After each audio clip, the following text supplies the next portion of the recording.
Hantunya namanya Pidah. Itu sekitar tahun berapa Mbak Don? Tahun suwida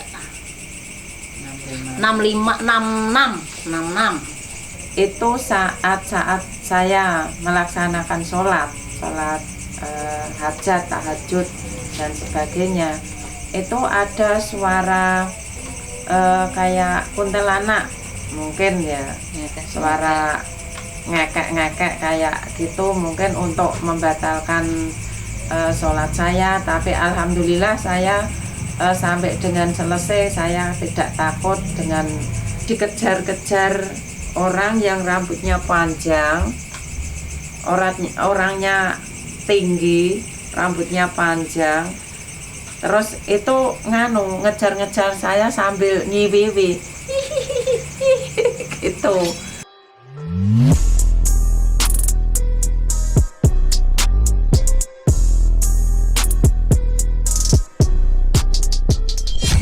Assalamualaikum warahmatullahi wabarakatuh. Selamat datang di NSB Channel. Kali ini saya bersama Ibu Endang. Ibu Endang ini selaku pemilik rumah ini, dan sebelahnya Bu Endang nenek saya, namanya Mbah Kalimatun. Dan kali ini saya ingin bertanya-tanya tentang rumah ini yang ceritanya dulu itu sangat angker sekali. Bahkan kira-kira pengalaman apa saja yang pernah tahu di rumah ini? Di rumah ini saya di dalam itu sama Iya. sama Mbah Mat Saripan, sama Mbak Siti Kalimah, sama Ratni, Kaderi, terus Wilono, terus saya sendiri. Itu dengan dengar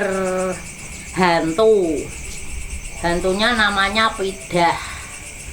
Itu orang apa dah jagung itu kok ada suara tetean, suara ada talam ditekuk-tekuk, digelar, ditekuk-tekuk. Ada yang kesurupan itu kok bilangnya beli dawet Mbah Pidah, beli dawet Mbah Pidah gitu.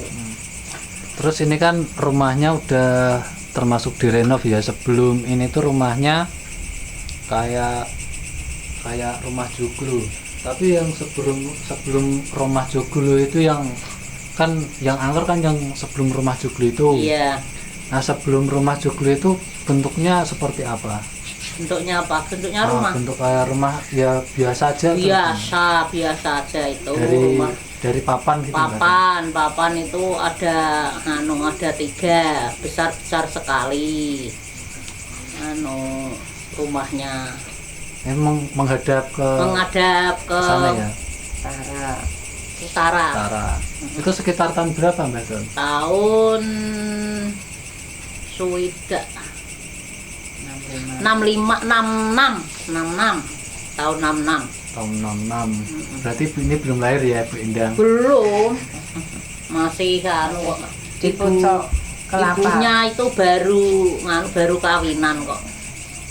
Ibunya sama ayah Endang itu baru. Terus selain kejadian itu yang di rumah sebelum rumah joglo ini apa saja Mbak Don? Ya ada hantunya di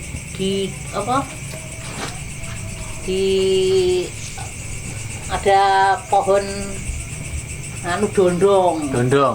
dondong besar sekali. Itu ya ada hantunya. Letaknya itu sebelah mana kalapan kedondongnya? Itu rumahnya selatan belakang rumah berarti.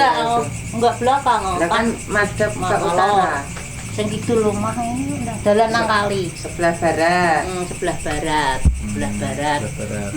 Belum besar pohonnya. Pohone padha pohon dondong besar, pohon mangga jiwa. Oh, mangga jiwa yang sebelah pojokan. Iya, pojokan itu besar sekali itu. Itu di situ. Kalau untuk melihat hantunya sendiri pernah apa enggak? Saya Iya. enggak, orang-orang yang lihat itu, yang ditemani mau jalan, diiringi, di belakangi. Berarti enggak pernah lihat langsung ya, Enggak, paling cuman saya cuma suara. suara. Suara. Kalau saya enggak pernah lihat, cuman suara. Yang lihat itu namanya Tiah, itu lihat. Namanya Tiah itu lihat, yang namanya Pidah itu. Katanya wujudnya Pidah itu seperti apa ya? Kalau Katanya biasa. ya orang Biasa. orang biasa gitu, jualan dawet gitu. Oh, dulunya jualan dawet. Jualan dawet Pidah itu. Kalau selain itu ada lagi enggak? Yang Katanya anak saya ndak lihat sendiri kok. tapi ceritanya tahu. Ada yang dilihati gitu. Nah, kalau saya ndak lihat, ndak pernah lihat. Kalau Mbak Tun sendiri pernah itu enggak tidur di rumah yang ada di sini dulunya? Ada lihat ada orang kecil 2. Terus Ya, pernah tidur sini. Itu lihat ada pojokan itu ada anak kecil 2. Laki-laki sama perempuan. Di pojokan gitu. Tapi wujudnya normal. Kayak anak kecil biasa. Kayak anak kecil ning udok. Oh, telanjang. Telanjang semua.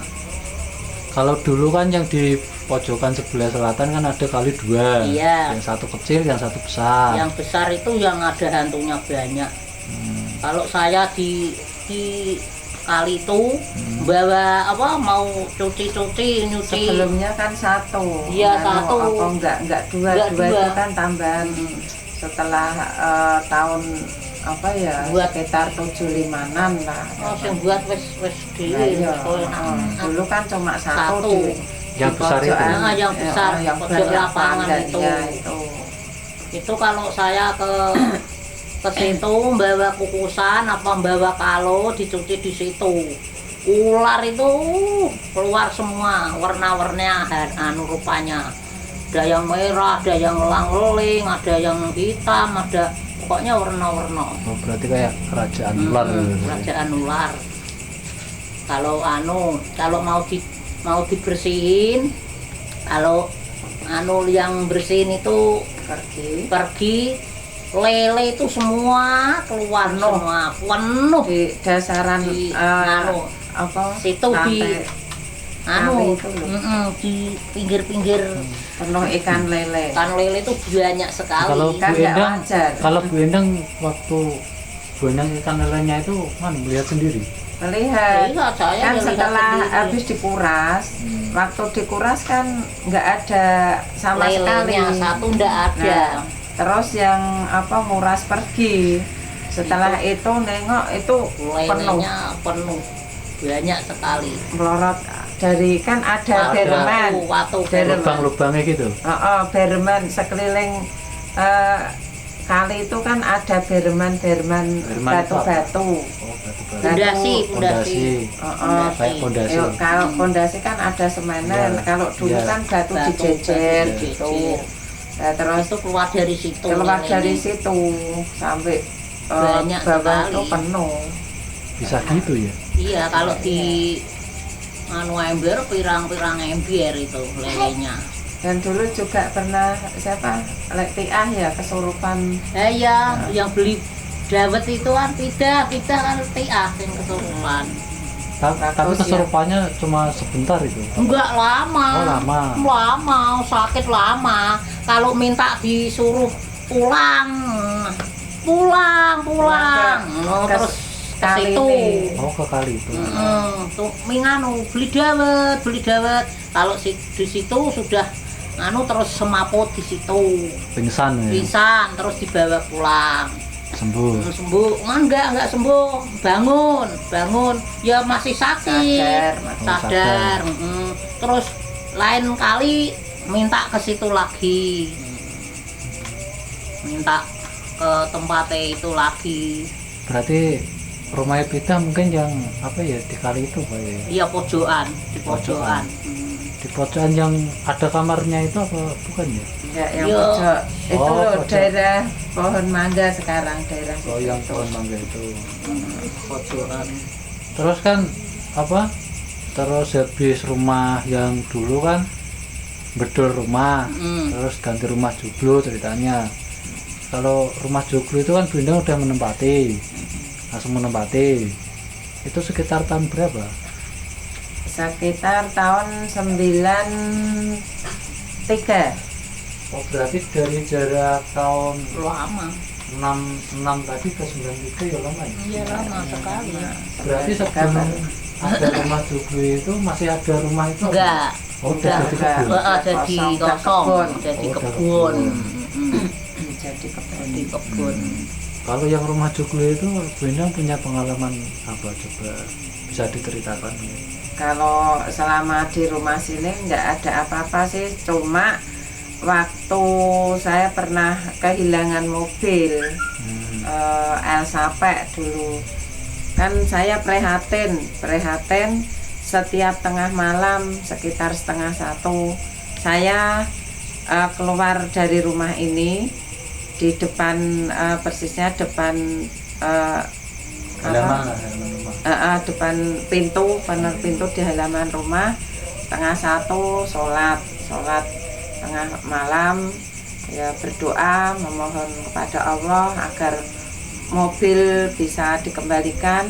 Itu saat saya melaksanakan sholat hajat, tahajud dan sebagainya, itu ada suara kayak kuntilanak mungkin ya, suara ngekek kayak gitu, mungkin untuk membatalkan sholat saya. Tapi alhamdulillah saya sampai dengan selesai saya tidak takut dengan godaan-godaan, gangguan-gangguan suara apa ya, entah itu kuntilanak atau sundel bolong, saya kurang tahu. Suara kayak mak lampir ngekek kayak gitu. Terus kemudian di pohon kan depan rumah ini ada pohon mauni dulu yang besar dan rimbun. Nah itu persisnya di atas pohon tapi setelah saya sholat saya cari nggak ada apa-apa. Dan waktu saya sholat itu ada kayak harimau loncat gitu. Tapi itu terlihatnya harimaunya. Iya kayak harimau, padahal saya nengok gitu tapi kayak jelas harimau balik ke arah selatan, ke arah utara, kayak bolak-balik seolah-olah mengganggu saya persis di depan rumah ini. Tapi jaraknya itu jauh apa dekat harimaunya dengan jenengan? Ya kira-kira 5 meteran. Oh ya dekat. Ya dekat. Tapi saya yakin karena itu cuma istilahnya godaan, pengen mengganggu, pengen membatalkan sholat saya tetap teguh untuk bersikeras melanjutkan sholat saya. Saya yakin saya tidak tergoda dengan godaan-godaan itu sampai selesai. Alhamdulillah setelah saya selesai sholat ternyata saya cari nggak ada, tapi saya tahu persis suara-suara itu dengan jelas saya dengar suara, entah itu kuntilanak atau hantu atau apa semacamnya. Tapi alhamdulillah saya nggak takut. Dan itu kayak harimau ya, harimau lari loncat-loncat ke selatan balik ke utara, begitu berulang sampai dengan saya selesai sholat. Setelah selesai nggak ada apa-apa, tak cari. Itu sholat Berdua sama suami. Ya suaminya Bintang juga lihat. Kalau suara itu dengar. Saya kalau apa tanya, Mas tadi dengar suara tadi? Iya dengar saya, tapi diam. Setelah sholat saya diam karena khawatir kalau kamu takut gitu. Terus ayo dicari. Kalau masalah harimau tadi enggak, cuma saya. yang saya alami waktu selama saya nempati di sini seperti itu. Kalau di dalam rumah alhamdulillah nggak ada apa-apa. Udah nggak ada apa-apa ya. Iya, di luar rumah. Kalau untuk pengalaman selain itu, Pengalaman selain itu, anehnya waktu di pojok rumah situ. Nah, setelah kejadian ada suara kayak kuntilanak tertawa tadi gitu. Nah, itu kemudian diartikan ini bisa buat cari nomor gitu. Banyak Setelah sekali itu ada orang yang nepi. yang nepi di pojokan situ. nepi itu gimana? Nepi itu ya istilahnya Minta membaca doa-doa, nggak tahu doa apa yang bawa dia baca. bunga Terus sama telur, ya. bawa bunga sama telur dulu waktu ada kamar di depan di pojok itu. Terus dia ya nggak tahu caranya gimana mencari nomor di situ, dikasih 4 nomor dengan niat kalau saya dapat nomor yang saya cari malam ini, saya mau pulang kampung, udah nggak mau jualan bakso di Salatiga lagi. Nah, alhamdulillah waktu itu pas tembus 4 nomor, beli banyak, beli sekitar 25.000 apa 30.000 itu, terus dapat nomor, terus pulang kampung. Sampai sekarang dia nggak balik ke Salatiga. Nah, setelah lumayan itu keren berarti itu. Lumayan keren itu. Iya, Dapat nomor. setelah itu kan sering ada orang yang kesini, kesini nyari sendiri, ya tanya sama saya, sampai orang-orang itu bilang kayak saya tuh kayak prewangan sauni-unine. Alhamdulillah waktu itu kok dapat. iya, Kalau tanya setiap Mbak ngomong Indah, apa kok dapat. dapat. Tapi saya kan juga nggak sengaja kalau itu niat ngasih nomor. Saya kan cuma bilang semaunya saya, tapi dia artikan itu, oh ini nomornya sekian, lah kok dapat. Nah, terus mulai itu ya udah kejadian seperti itu yang Tapi- agak janggal di sini. Tapi pas waktu itu Blinang pernah dikasih nomor juga. Iya, Iya, itu 4 nomor. 4 nomor. Itu Lewat mimpi. lewat mimpi. Iya, lewat mimpi, tapi kayak mimpi kayak apa ya kok istilahnya kamu mau rezeki, padahal saya tuh belum istilahnya tidur tuh belum lama, kayak males gitu kok. Kamu kowe gelem rezeki, yuk gelem rezeki kok ora gelem. Iki tukunen yang Ya, belakangnya Pak. dulu ke 85. Kalau depannya lupa saya, pokoknya 4 nomor. Nanti kalau mau rezeki ini tolong dibeli, paling sedikit 10.000. Kalau banyak boleh. Nah, Tapi nggak dibeli. kebetulan terus saya tulis, berhubung saya selamanya belum pernah beli nomor kan, terus saya tulis di kertas. Terus suami tak suruh beli, Mas tolong beli nomor ini, sambil beli bakso. Enggak, kamu aja. Nah, saya kan malu, masa ibu-ibu beli nomor. Ya udahlah, kalau nggak mau terus tak taruh di meja. Ternyata bener-bener Isunya keluar. Mungkin bisa diartikan Tuhan belum mau memberi rezeki yang Lewat haram. nomor, ya. Enggak mau barang haram. Kalau yang di kamar pojokan yang di sebelah kali itu kan ada kamar itu. Pernah ditakuti hantu di situ? Pernah. Lah, waktu itu kan saya sama suami baru nyantai-nyantai lah habis isya. Nyantai-nyantai di kamar itu. Lah, tiba-tiba saya kan ketiduran. Terus saya kan di situ sendiri. Setelah terbangun ternyata saya sendirian. Lah, dalam tidur saya tadi kayak saya tuh kayak dikejar-kejar orang yang rambutnya panjang, orangnya tinggi, rambutnya panjang.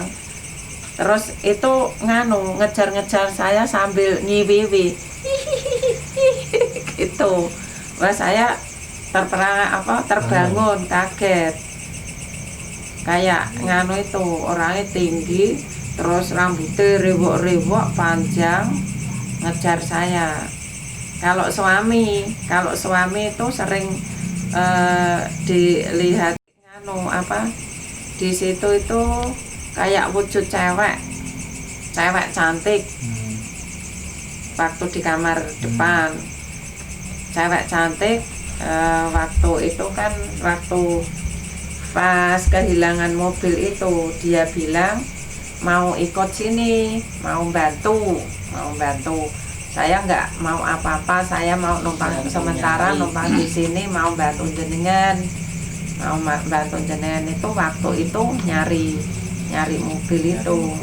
Tapi alhamdulillah juga saya sering mimpi kalau habis prihatin sholat tengah malam itu kok saya tuh dilihati mobil itu, tapi siapa yang ngasih tahu kurang jelas. Kui mobilmu ya? Iya, itu mobil saya.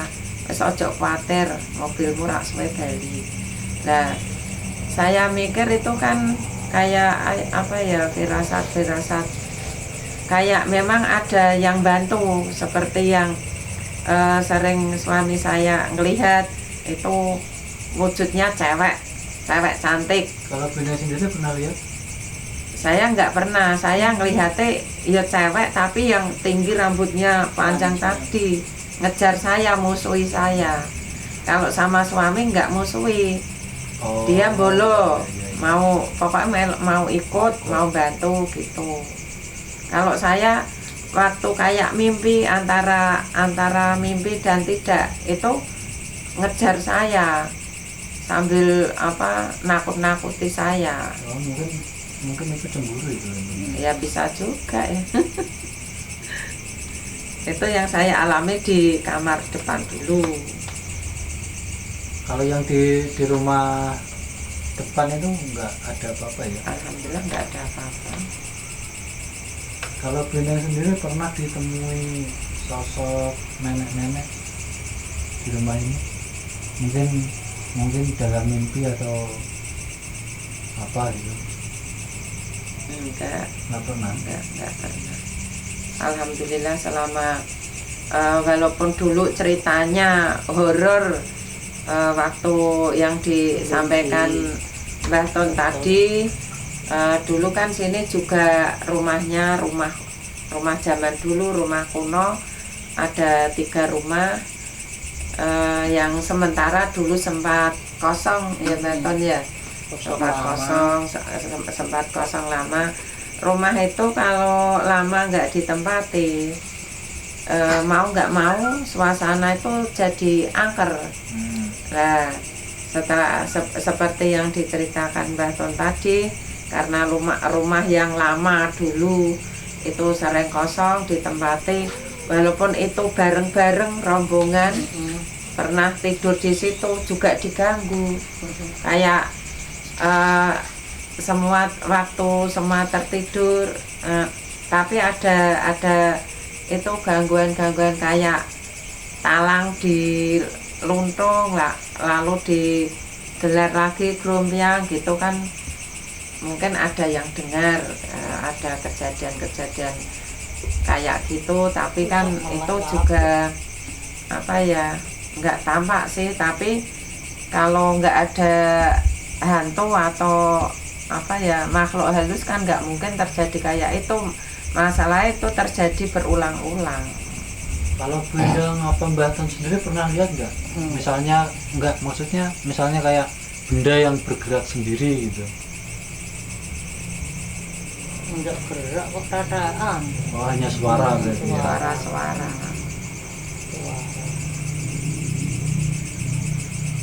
Yaudah, terima kasih atas pengalaman dan berbagi cerita kepada kami. Jangan lupa like dan subscribe-nya. Terima kasih. Sama-sama.